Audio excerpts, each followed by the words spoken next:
Glória a Deus. Aleluia. Vocês estão cansados? Não? Estão felizes? Então dá uma palavra aí de ânimo aí para esse abençoado que está do seu lado aí. Olha para ele. Vê se ele está feliz mesmo. Fala para ele assim: nossa, irmão, como você emagreceu? Isso sempre dá certo, irmãos. Sempre dá certo. Os irmãos se alegram. Aleluia. Glória a Deus. Glória a Deus. O Senhor é bom. Irmãos, quero ler 2 textos com vocês para a gente iniciar. Romanos capítulo 1. Glória a Deus. Eu já vou explicar para você. Você vai abrir em Romanos capítulo 1. Depois você vai para Gálatas capítulo 1. Romanos 1 e Gálatas 1. Versículo 17. Vocês estão abertos aí? Se tiver um irmão com uma voz bem boa, bem bacana, abre lá em Gálatas capítulo 1 no versículo 8. Eu leio Romanos, depois o irmão abençoado lê em Gálatas capítulo 1 e versículo 8, tá? Diz assim a palavra do Senhor: porque nele se descobre a justiça de Deus, de fé em fé, como está escrito, mas o justo viverá pela fé. Mais uma vez, porque nele se descobre a justiça de Deus, de fé em fé, como está escrito, mas o justo viverá pela fé. E o irmão aí para ler Gálatas, capítulo 1, versículo 8.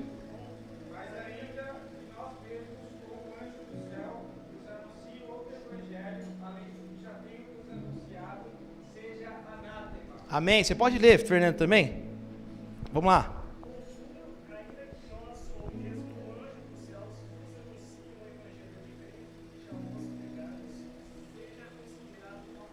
Aleluia, ou seja, anátema.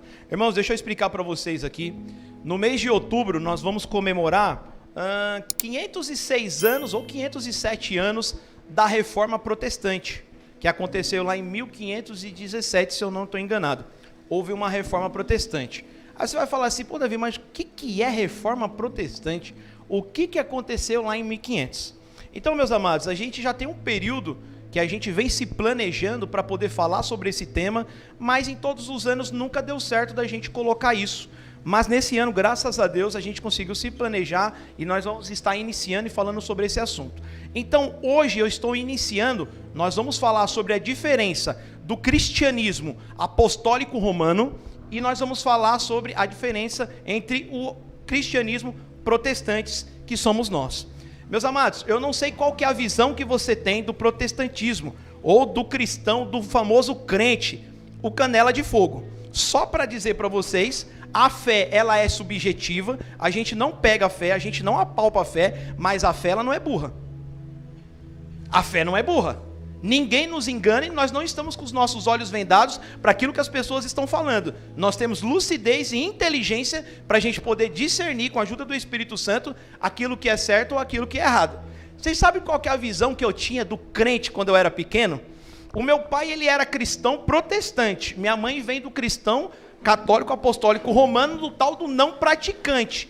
E eu via o meu pai se vestindo de terno e gravata, minha mãe às vezes questionando algumas coisas e tal. E quando eu chegava na escola, meus amados, era melhor você falar que você era ET do que você falar que era crente.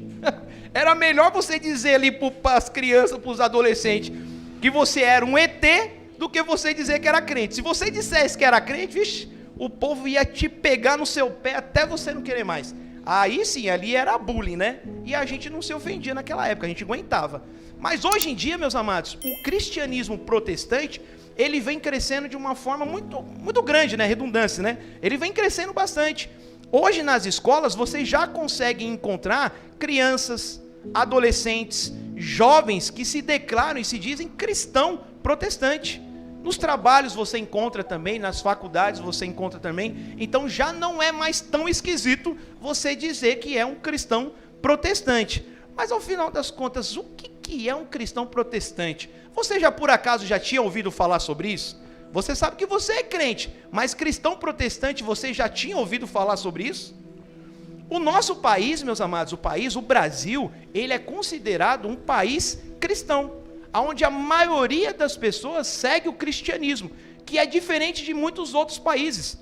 Há muita divisão de religiões em outro país, mas o nosso país, o Brasil, ele é considerado um país cristão, e com grande maioria das pessoas cristãs, apostólicas, romanas. Mas isso vem diminuindo também. Trouxe aqui uns dados para vocês verem.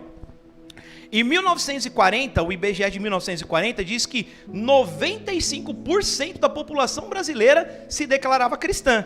No ano de 91, isso caiu um pouquinho, foi para 83%.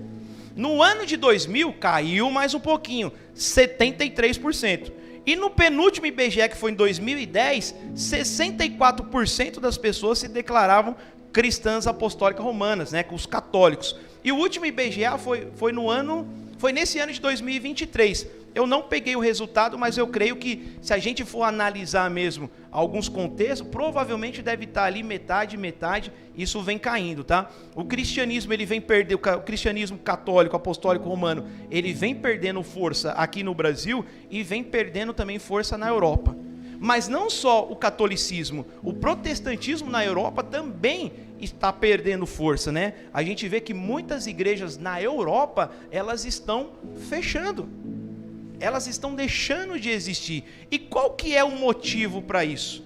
Meus amados, a Europa, elas são países extremamente desenvolvidos, onde as pessoas estudam, se desenvolvem intelectualmente, se desenvolvem financeiramente, e as pessoas começam a achar agora que elas são donas de si, que elas não precisam mais de Deus. Como é que você vai, às vezes, pregar o evangelho e abordar o evangelho para uma pessoa que ela não tem falta de nada? A pessoa já tem faculdade, ela tem um emprego ótimo, ela tem uma família linda e maravilhosa, os filhos dela são todos bonitos, ela tem carro, ela tem casa, ela tem apartamento, ela tem acesso à tecnologia, ela tem acesso à educação.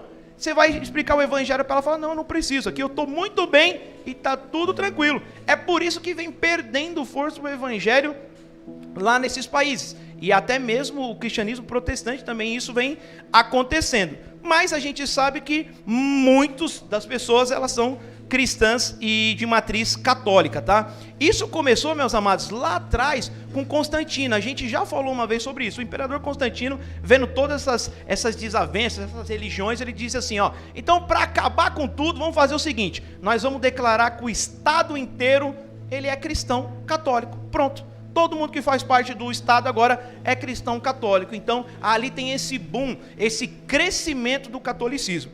E só para abrir um parênteses aqui, meus amados, olha só. Nós estamos fazendo aqui uma reflexão, um entendimento do que é o cristianismo católico e o cristianismo protestante. Mas no nosso país há uma lei que diz que existe liberdade religiosa para todos.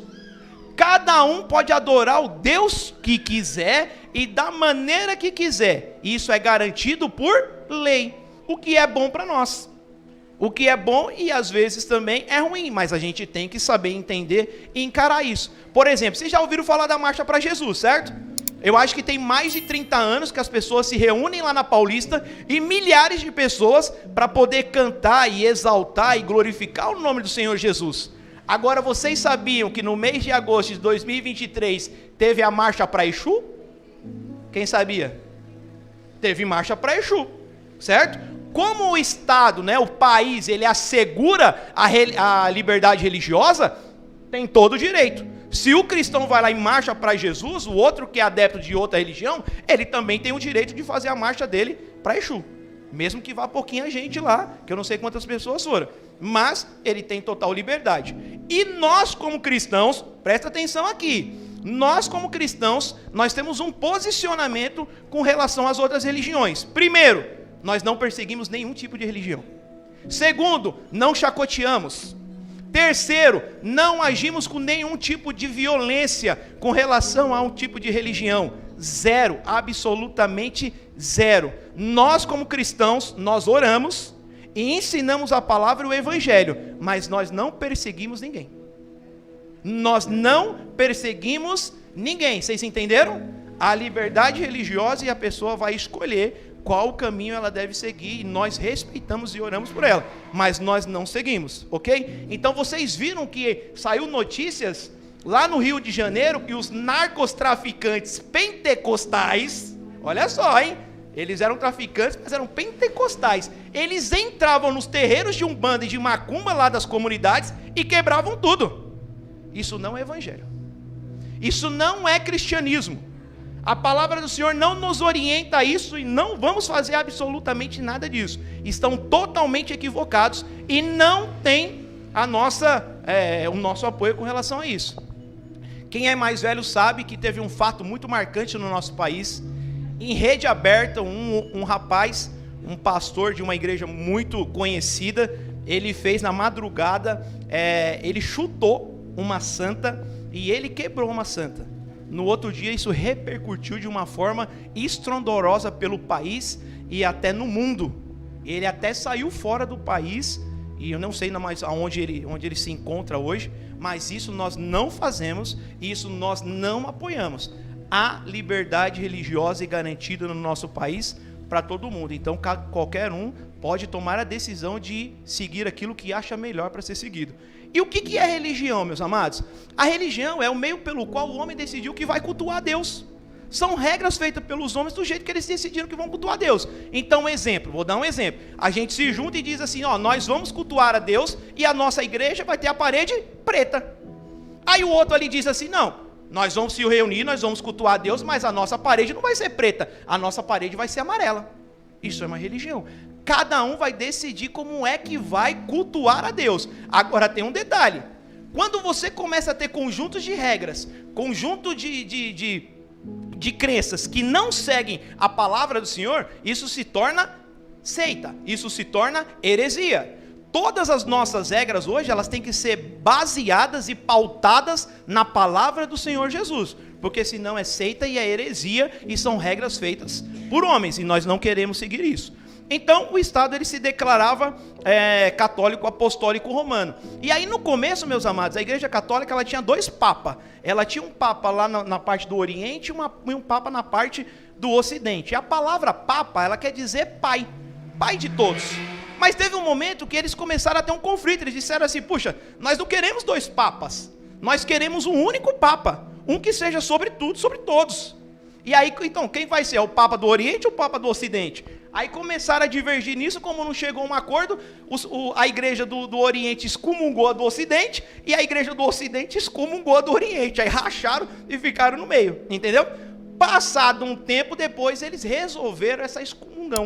Eles se conciliaram e vieram a ter a comunhão novamente. Mas no começo eles fizeram isso. Então hoje a Igreja Católica, ela só tem um papa. Ela só tem um papa. E nós temos também uma diferença da nossa Bíblia para a Bíblia católica, tá? A Bíblia católica, ela tem 7 livros a mais, chamados livros apócrifos, que não fazem parte da nossa Bíblia, do nosso cânon, certo? Quem iniciou esse trabalho foi um rapaz chamado Jerônimo. Ele traz a tradução da primeira Bíblia, né, da igreja, da Bíblia, do grego. Ele vai trazer essa tradução, se eu não me engano, era do latim, ele traz essa tradução para o grego. Essa primeira tradução, ela chama Vulgata Latina.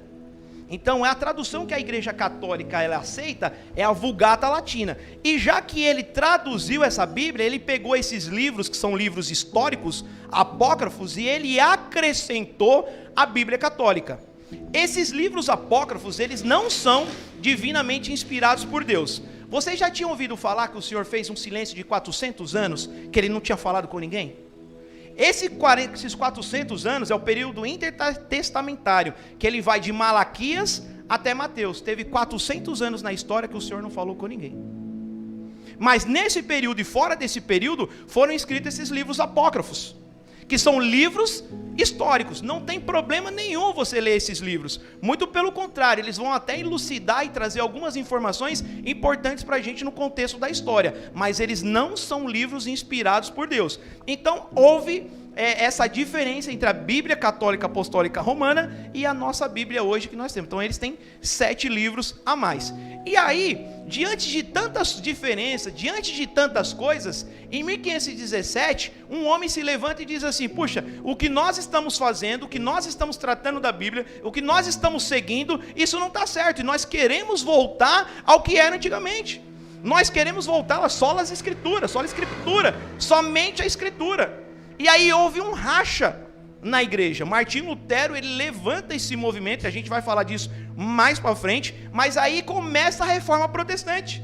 Para quem não sabia, é esse Martinho Lutero que vê essas coisas da igreja católica, que não estava de acordo com a palavra do Senhor, ele se levanta e houve essa ruptura, e houve essa reforma protestante lá em 1517, certo?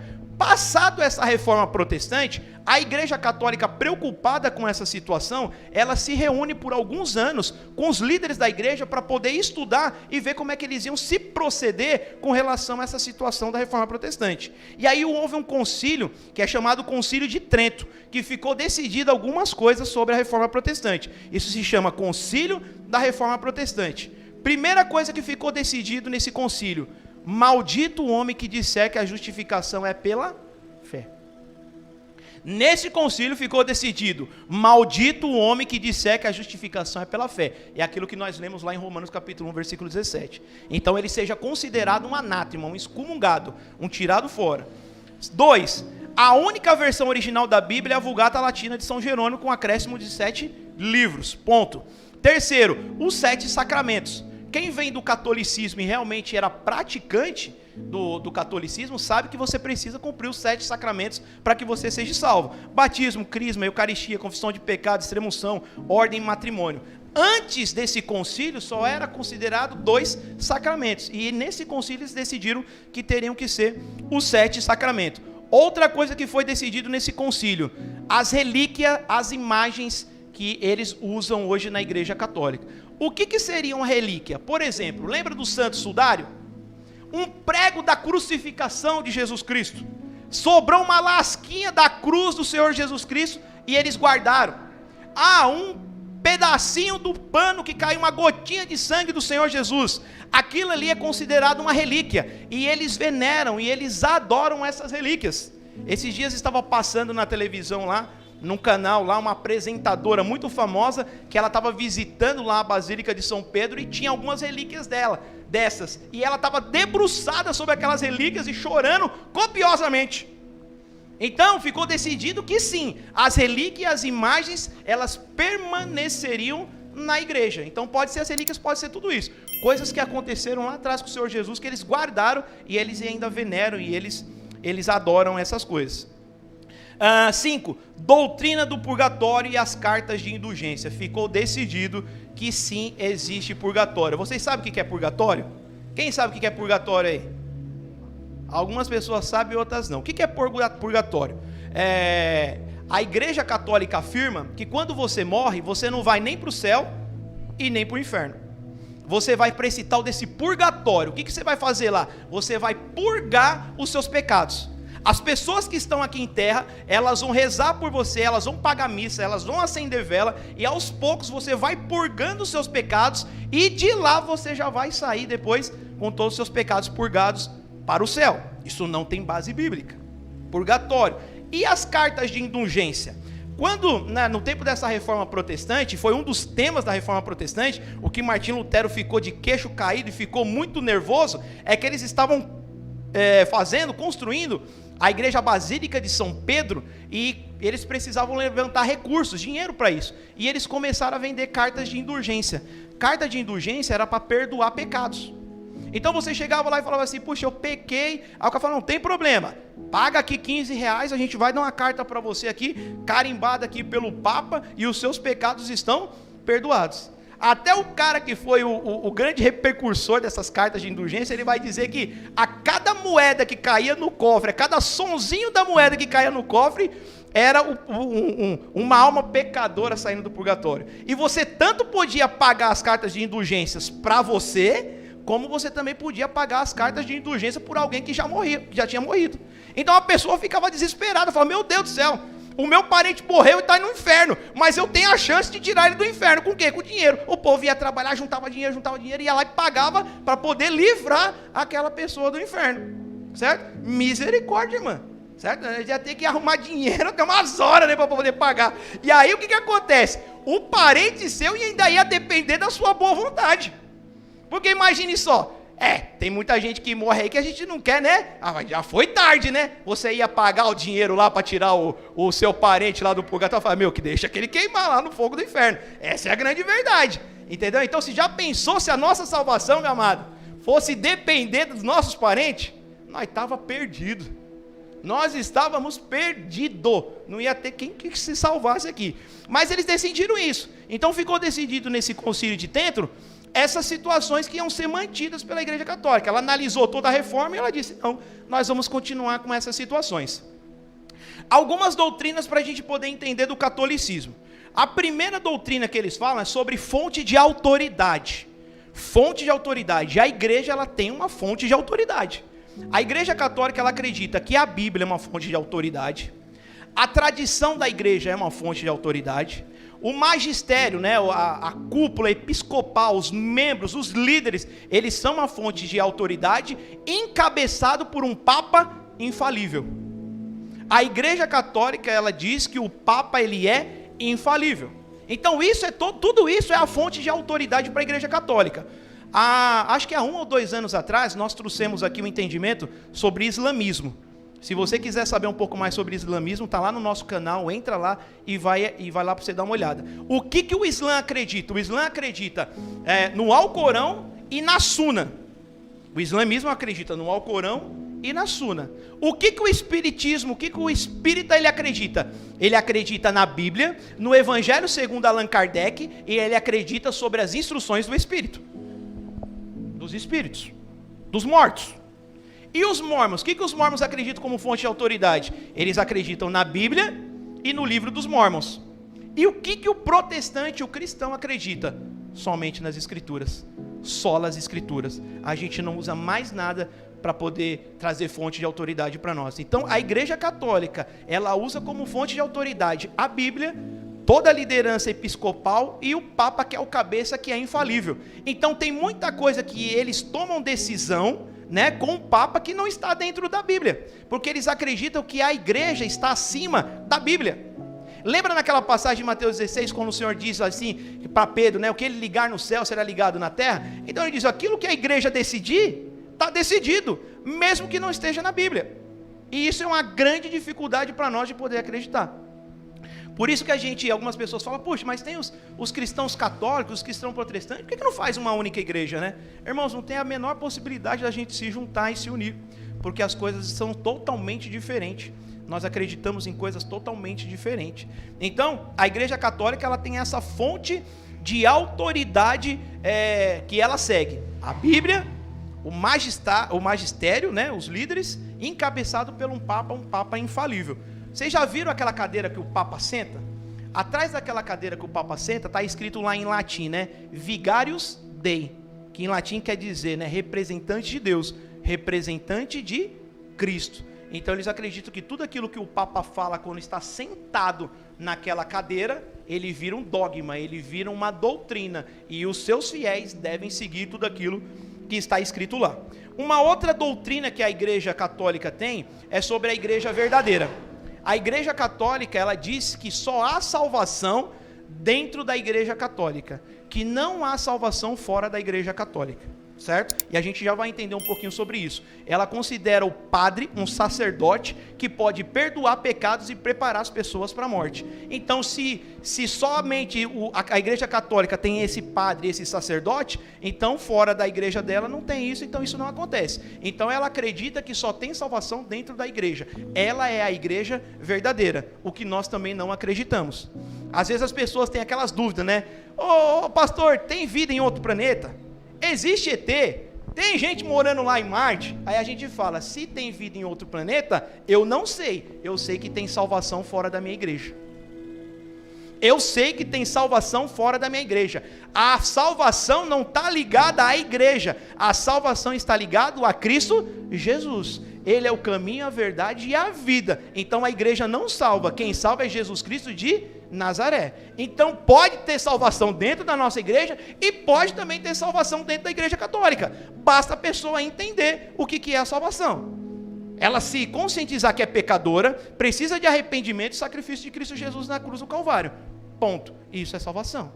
Então existe salvação sim, fora de outras igrejas. Olha só que legal, irmãos, meus amados. O Papa Pio IX declarou que não há salvação fora da Igreja Católica, única e verdadeira religião.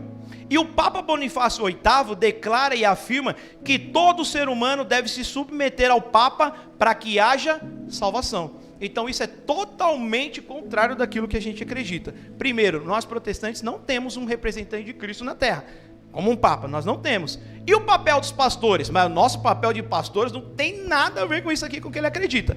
Nós não temos poderes especiais, nós não perdoamos pecado, nós não preparamos o seu corpo para a morte, não te damos extrema-unção. Qual que é o papel do pastor? O papel do pastor, ele é um irmão em Cristo. Ele é um irmão em Cristo como qualquer um de vocês. Nós estamos aliançados na mesma igreja. O encargo do pastor é orar pelas pessoas, é interceder pelas pessoas, ensinar as escrituras, apoiar as pessoas, mas não tem nenhum poder místico sobre nós. O poder que foi dado para nós e a autoridade foi dada para nós, foi dado para todos aqueles que aceitam a Cristo Jesus. Então nós não somos diferentes, nós não perdoamos pecado. Então não adianta também idolatrar o pastor também, que não tem nada a ver uma coisa com a outra. Então esse é o papel do pastor nas nossas igrejas protestantes. E eles entendem que o padre, ele é um sacerdote. Eles ainda têm a continuação daquele sacerdócio do Antigo Testamento, que as pessoas levavam ali os seus sacrifícios para aqueles sacerdotes e eles apresentavam diante de Deus para ter os seus pecados perdoados. Então eles acreditam que os padres hoje ainda estão nesse sacerdote. Você leva para ele os seus pecados, ele vai te passar uma penitência, algo para que você possa fazer e está perdoado os seus pecados.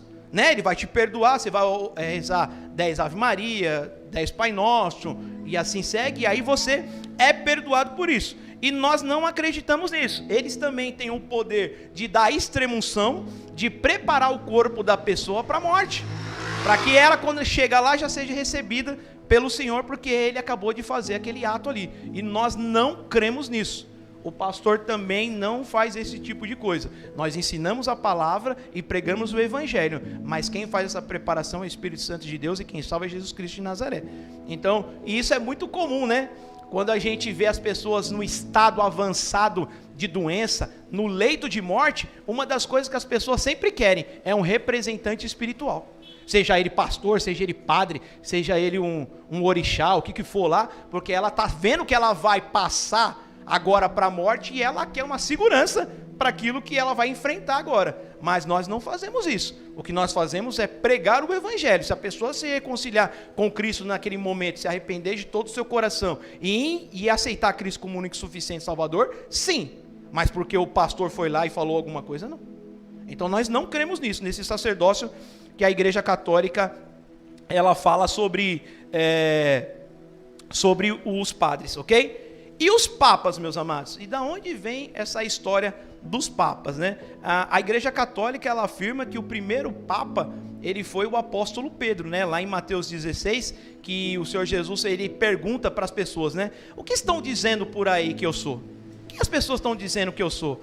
Estão dizendo que você é Elias, estão dizendo que você é João Batista. Aí pergunta para Pedro, Pedro, e você? Quem disse que eu sou? E o Pedro dá a resposta certa. Você é o Cristo, o Filho do Deus vivo. E o Senhor Jesus disse bem, e sobre essa pedra eu edificarei a minha igreja. Só que ele não está dizendo sobre essa pedra, Pedro, ele está dizendo sobre essa verdade em que ele falou sobre isso. Mas a Igreja Católica, ela entendeu que Pedro seria esse papa, esse fundador da igreja, que a igreja seria construída sobre Pedro, né? E eles dizem que Pedro é o porteiro do céu. Vocês vão ver algumas imagens que Pedro ele está segurando um chaveiro lá, né? Com a porta do céu. Isso tem até uma piadinha bem legal e bem interessante, meus amados. Diz que a mulher morreu, né? E ela chega lá na porta do céu, tá Pedro lá, né? Com a chave do céu, né? Aí ela fala, graças a Deus, meu, ainda bem que eu tô no céu, né? Aí Pedro pega e fala para ela assim, não, pera aí. Você ainda não tá no céu. Você ainda precisa fazer algo para você entrar. Ela falou, o que é? Ela falou, não, eu vou te passar uma palavra aqui e você vai soletrar. Se você conseguir soletrar, você entra. Ela falou, então fala a palavra aí. Ele falou, a palavra é casa. Ela falou, C-A-S-A. Ele falou, beleza, deu certo, pode entrar. Aí quando ela estava entrando, aí Pedro pegou e falou assim, peraí, um pouquinho aqui. Sabe o que acontece? Me chamaram lá do outro lado do céu, tem um problema para me resolver lá. Será que você poderia ficar um pouquinho aqui no meu lugar, me esperando eu voltar? A mulher falou, eu até posso ficar. Mas e se morrer alguém chegar aqui? Ele falou, se morrer alguém chegar aqui, você faz a mesma coisa que eu fiz com você, né? Você fala para a pessoa que ainda não está, que ela vai precisar soletrar uma palavra, e se ela soletrar, ela entra. Ela falou, então beleza, então combinado. Aí Pedro foi, a mulher ficou lá. Daqui a pouco, sabe quem que morre? O ex-marido da mulher. Lá vem ele, todo contentão, ufa, Todo salvo chega lá, se depara, cai, né? Opa, peraí. Você ainda não está salvo. Você ainda vai precisar fazer alguma coisa para você entrar. Ele falou, o que é alguma coisa? Ele falou, você vai ter que soletrar uma palavra. Ele falou, beleza, é fácil. Fala a palavra, Arnold Schwarzenegger.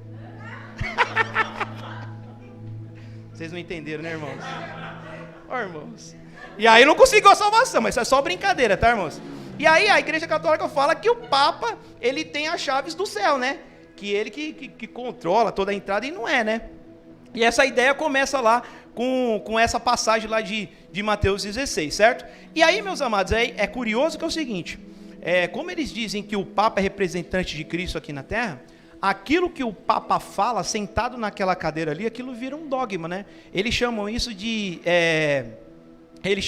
um pronunciamento de ex-cátedra, né? Aquilo que o Papa fala é infalível. E ele vira um dogma, ele vira uma verdade, e isso não pode mudar. Então, quais foram algumas coisas que os papas falaram nesses pronunciamentos que viraram dogmas e viraram verdades? Por exemplo, a Imaculada Conceição de Maria.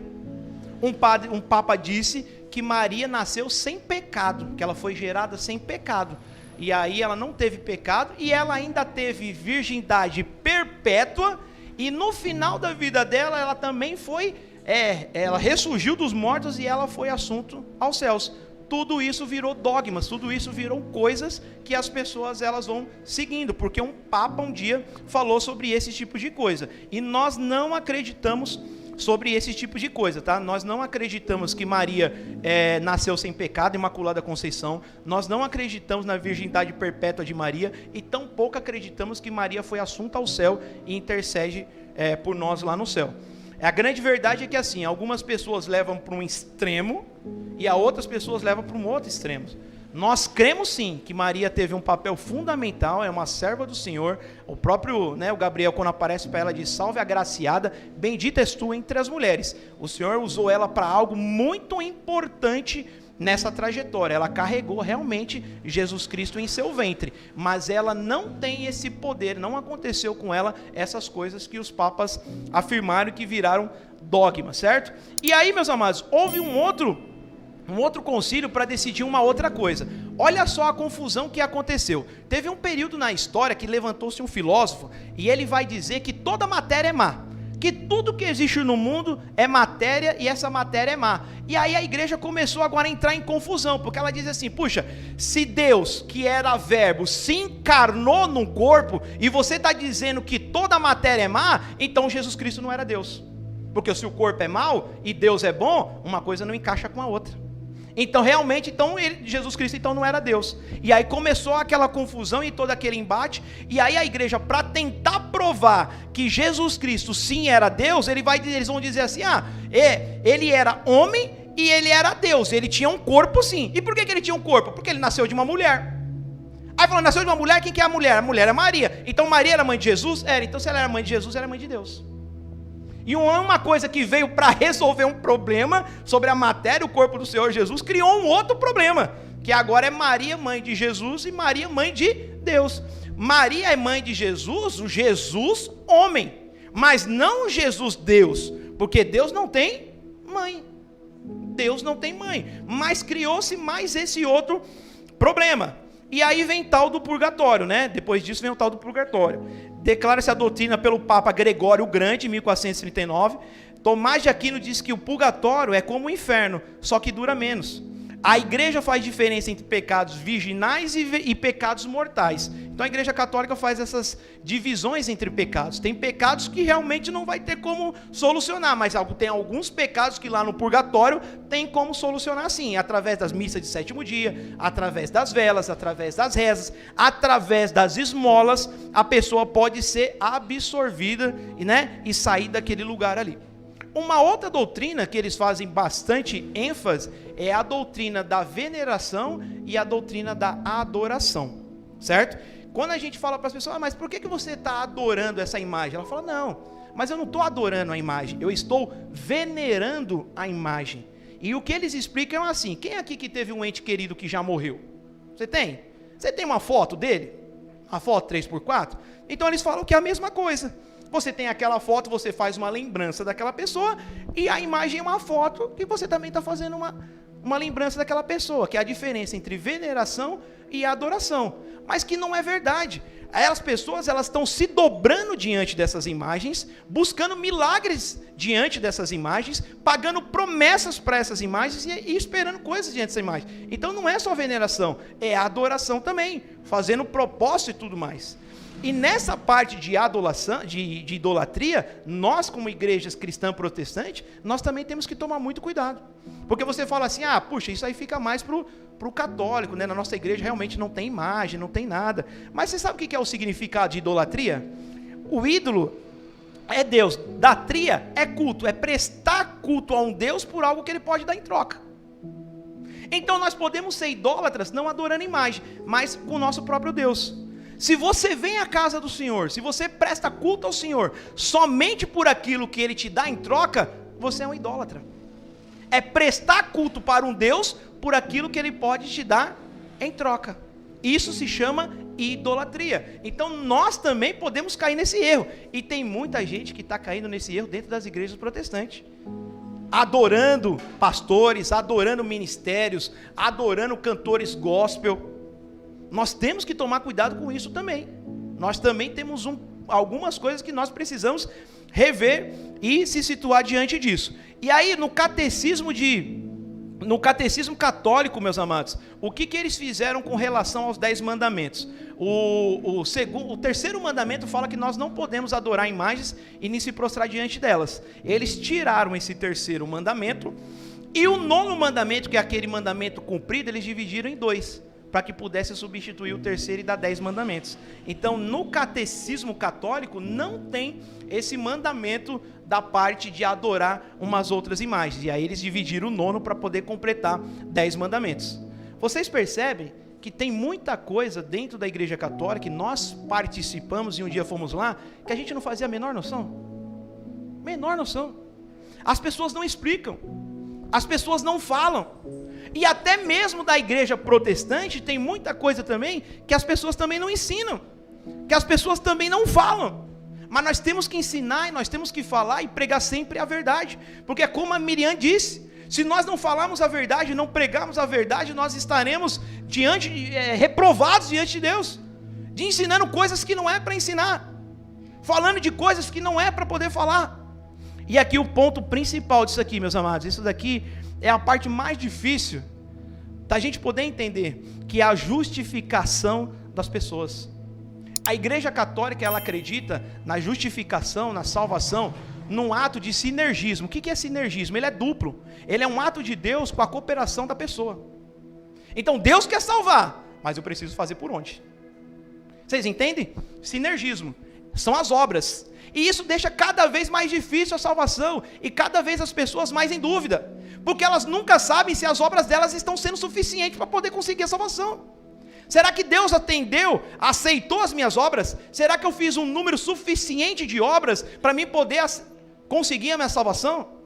Você vê muito por aí as mensagens nos caminhões, né? Deus ajuda o bom filho, né? Você tem que fazer algo por onde para que Deus possa te ajudar. E é justamente o ponto da reforma protestante. Martim Lutero disse, não, a salvação é pela fé, é pela graça, mediante a fé, e não vem de vós, vem de Deus, para que ninguém se glorie.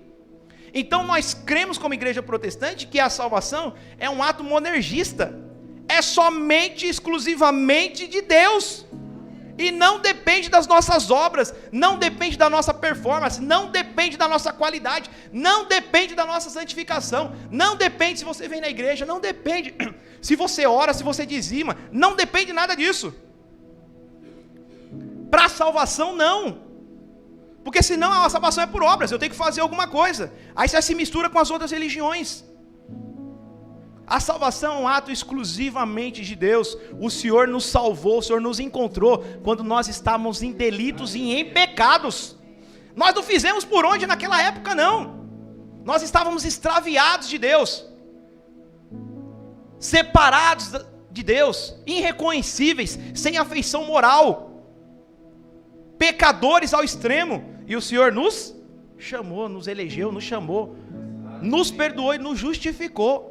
Então a salvação não é por obras. Agora, como o nosso país lá em 1940, 95% das pessoas eram católicas, essas crenças ainda estão dentro das igrejas protestantes.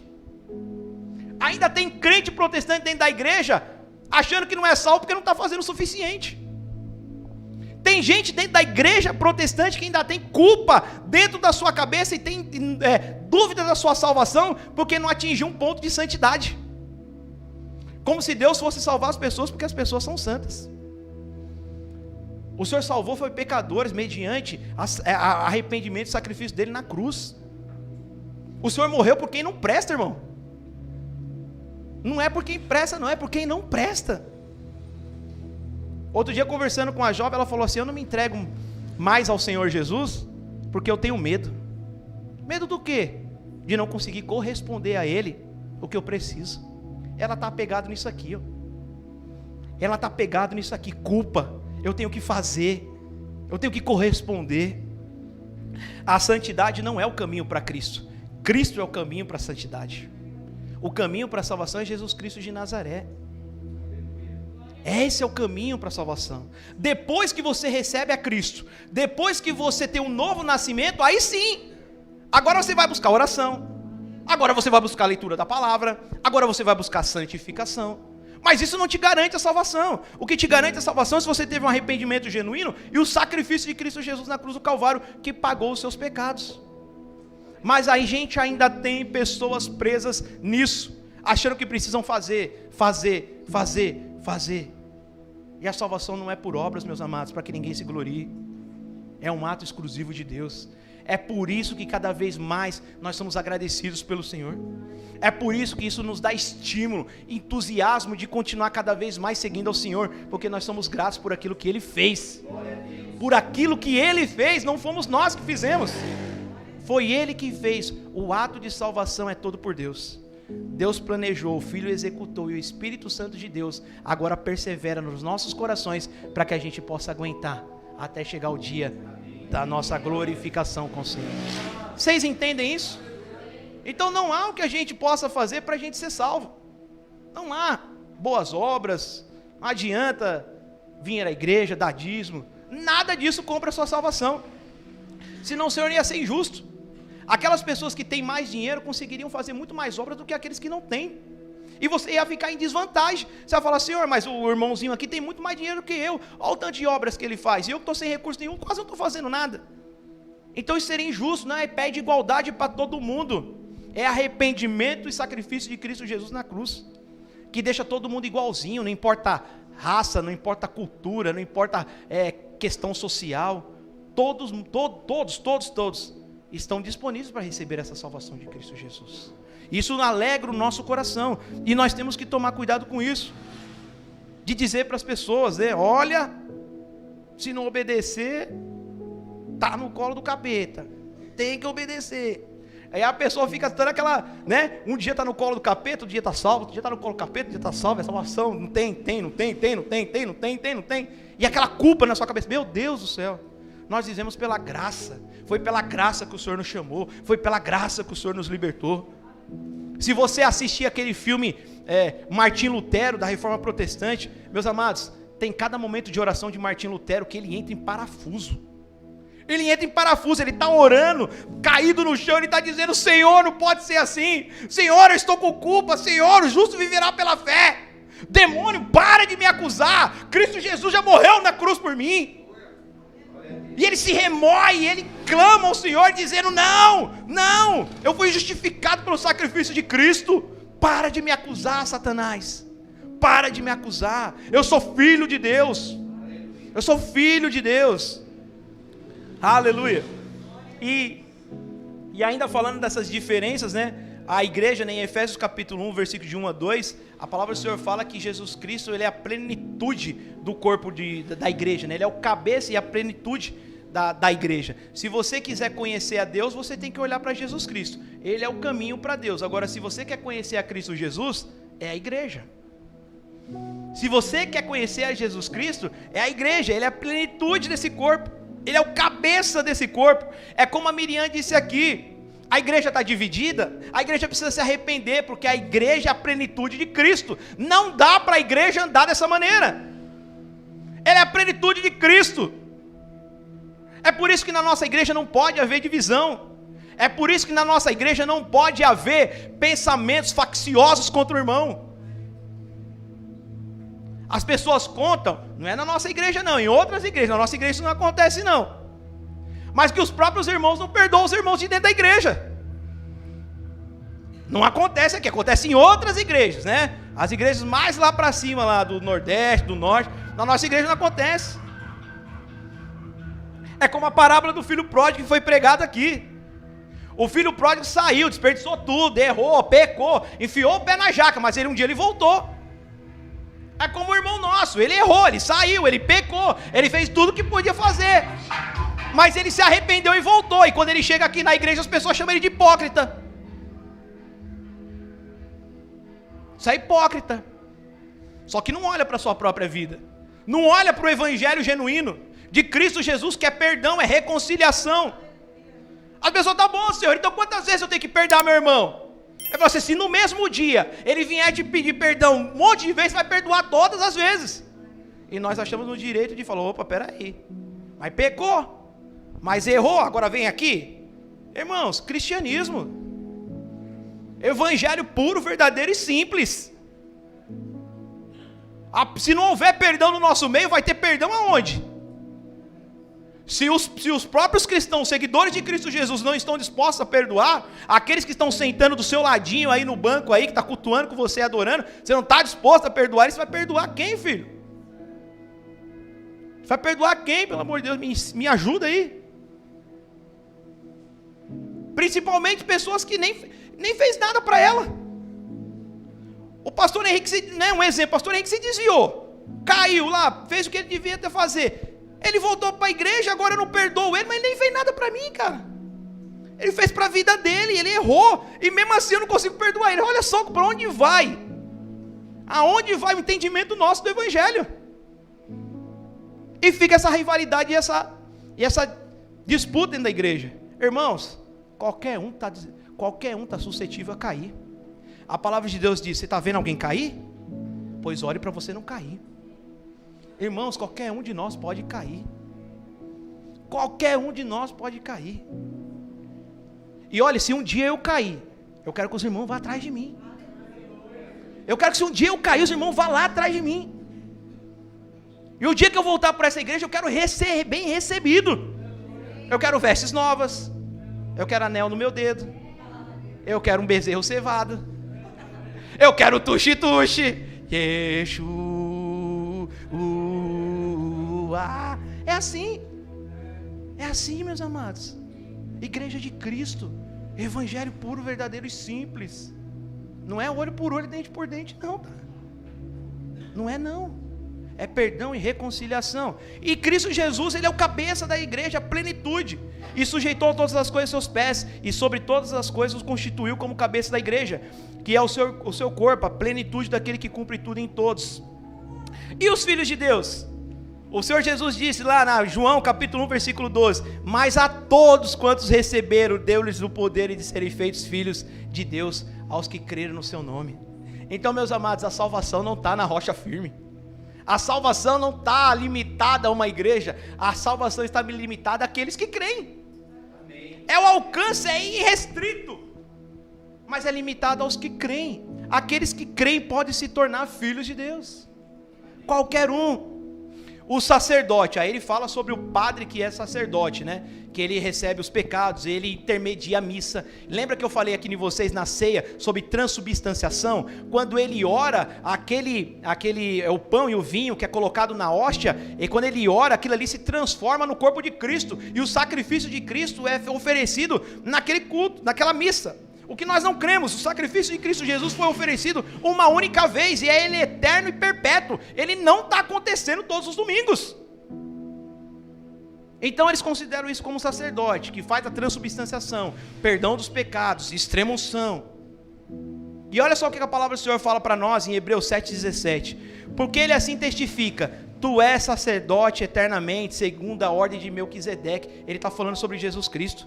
Jesus Cristo é o sacerdote, o sumo sacerdote, o sacrifício vivo, o advogado fiel, o rei dos reis e senhor dos senhores. Ele é o sacerdote.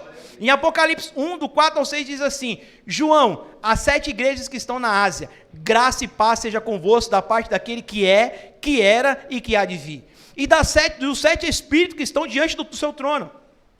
E da parte de Jesus Cristo, que é a fiel testemunha, o primogênito entre os mortos, o príncipe dos reis da terra, aquele que nos amou, e em seu sangue nos lavou dos nossos pecados. E olha isso aqui, meus amados, versículo 6, e nos fez reis e sacerdotes para Deus e seu Pai. A ele glória e poder para todos sempre, e amém. O Senhor nos fez sacerdotes. Todos nós agora somos sacerdotes, não para perdoar pecados, não para dar extrema-unção, mas todos agora nós somos representantes, levamos essa bandeira de Cristo. Então nós somos sacerdotes, não está limitado a uma pessoa, está limitado para todos aqueles que creem em Cristo Jesus. 1 Pedro 2,9, mas vós sois geração eleita, o sacerdócio real, a nação santa, o povo adquirido, para que anuncieis as virtudes daqueles que vos chamou das trevas, que nos chamou das trevas para a sua maravilhosa luz. Agora, meus amados, a Igreja Católica, ela diz que o Papa é infalível. Olha só as coisas que esses papas falaram aqui, e você vai me ajudar a entender se eles são infalíveis. O Papa Adriano II declarou que o casamento civil era válido. Ele falou, não, beleza, casamento civil, as pessoas casaram lá no cartório, não casaram na igreja, é válido, a Igreja Católica aceita. Aí depois veio o Papa Pio VII, sucessor, ele condenou o casamento, falou, não, casamento civil não tem validade, né? Só é válido o casamento aqui na igreja. Ou seja, o Papa é infalível, um aprova e o outro desaprova. Aí olha só, o Papa Eugênio IV condenou a Joana d'Arc e disse que ela deveria ser queimada viva, porque ela era feiticeira. Depois um outro Papa, Benedito XV, declarou que Joana d'Arc era santa.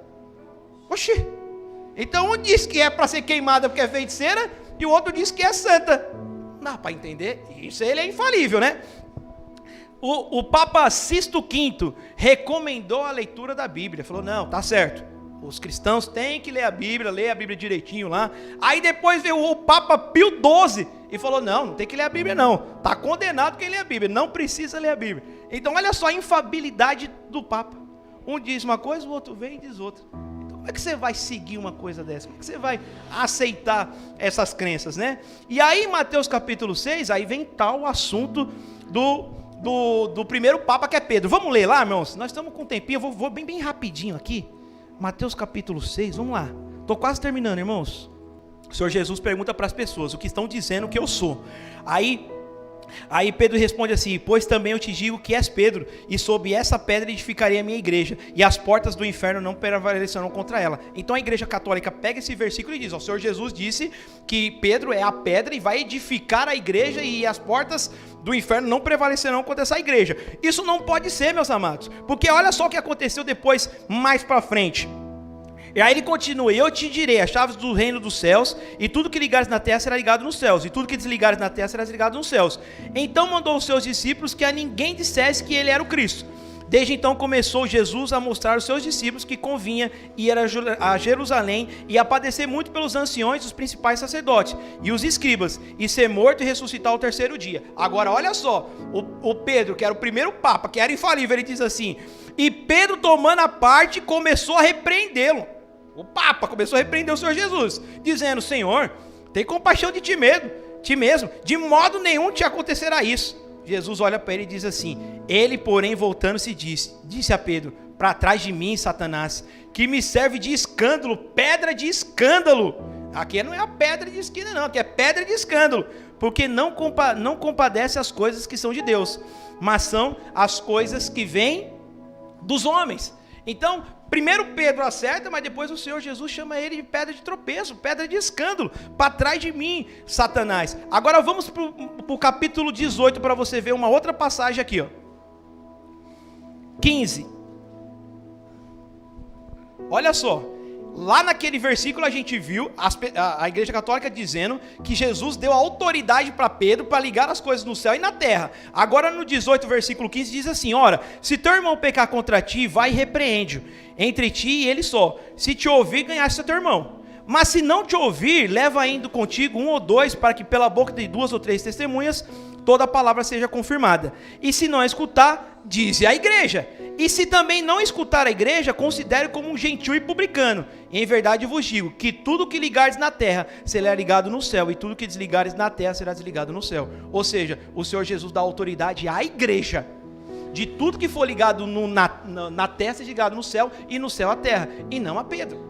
Essa autoridade está sobre a igreja, de pregar o evangelho de Cristo Jesus, e as pessoas aceitarem a Cristo Jesus por intermédio dessa pregação. Então não é Pedro o primeiro papa e não está sendo edificado por essa igreja. Aí você pega e fala assim: mas sabe o que acontece, pastor? É que é o seguinte: Pedro, ele estava no começo da caminhada com o Senhor Jesus, ele ainda não tinha entendido algumas coisas, né? Ainda não tinha vindo o dia de Pentecoste, o Espírito Santo não tinha descido sobre ele, né? Então é assim, vamos lá para Gálatas capítulo 2, olha só o que diz a palavra. Aqui já tinha descido o Espírito Santo sobre a vida de Pedro no dia de Pentecoste, certo?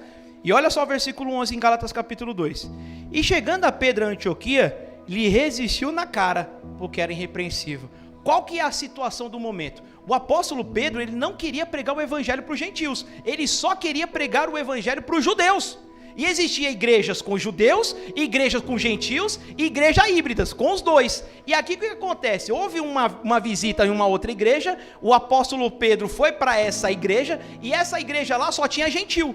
Quando ele chegou lá, ele sentou com os gentios, começou a comer, né? Começou a ficar ali no meio deles, tal. Aí o pessoal pegou e falou para ele assim: ô Pedro, sabe o que acontece, cara? Vai ter um evento na nossa igreja aqui, e a igreja de Jerusalém tá vindo para cá, vai vir um monte de judeu aí, né? Os caras da alta patente e tal. Naquele momento, Pedro já começou a mudar o conceito dele, já começou a ficar de longe dos gentios, já não sentava mais na mesa com os caras. Quando Paulo chega lá que vê toda essa situação, Paulo esquece que Pedro era o papa e repreende ele. Falou: você não pode fazer isso. Foi lá e repreendeu ele veemente. Você não pode ficar fazendo diferença entre judeus e gentios. E isso já depois do dia de Pentecoste. Ou seja, ele não pode ser o papa. Ele não é infalível por todas essas coisas que aconteceu com ele. Aí você fala assim: mas tá bom. Vamos ver então o que Pedro fala dele mesmo? Vamos perguntar para a fonte, para ver o que ela está falando. 1 Pedro capítulo 2, olha só, no capítulo 2, no versículo 4, eu vou ler só o versículo 4. E chegando-vos para ele a pedra viva, reprovada na verdade pelos homens, mas com Deus e eleita e preciosa, vós também, como pedras vivas, sois edificados casa espiritual e sacerdócio santo, para oferecer sacrifícios espirituais agradáveis a Deus por Jesus Cristo de Nazaré. Então o apóstolo Pedro falando sobre a pedra viva que é Jesus Cristo e não ele. Então aqui a gente já tem essas duas doutrinas da igreja católica caindo por terra, tanto de Pedro como o primeiro papa, como do sacerdócio, que é só os padres. Aqui todos nós somos pedras vivas e sacerdócios diante do nosso Senhor Jesus Cristo, e glória a Deus por isso. Só para a gente terminar e concluir, você não precisa abrir comigo, mas eu vou lendo os textos e você vai meditando comigo em nome de Jesus, que a hora já é avançada. Isaías 28:16. Portanto, assim diz o Senhor Deus: eis que eu assentarei em Sião uma pedra já provada, pedra preciosa de esquina, que está bem firme e fundada. Aquele que crê, não se apresse. Aquele que crê, não se apresse. Isaías 28:16. Isaías 26:4 diz assim: confiai no Senhor perpetuamente, porque o Senhor Deus é uma rocha eterna. Mateus 28, de 18 ao 20 diz assim: e chegando-se Jesus, falou-lhes dizendo: é-me dado todo o poder no céu e na terra, portanto, ide, fazeis discípulos de todas as nações, batizando em nome do Pai, do Filho e do Espírito Santo, ensinando-os a guardar todas as coisas que eu vos tenho mandado, e eis que estou convosco todos os dias, até a consumação dos séculos. Amém e amém. Então Cristo Jesus, Ele é a rocha eterna, Ele é a pedra angular, Ele é a pedra de esquina, Ele é a plenitude da igreja, Ele é o cabeça da igreja. Jesus Cristo é o Rei dos Reis e Senhor dos Senhores, e não existe nenhum representante individual aqui na terra, mas todos nós somos sacerdotes de Cristo Jesus. Glória a Deus por isso. Aleluia. Você entendeu essa mensagem? Glória a Deus. Glória a Deus. Espero que tenha feito sentido essa palavra no seu coração. No próximo domingo, meus amados, nós vamos entrar na introdução sobre a Reforma Protestante. Nós vamos saber mais detalhes sobre ela, tá? Então, você sabe aí que hoje você é um crente protestante. Você é um canela de fogo, um protestante dessa reforma aí, tá bom?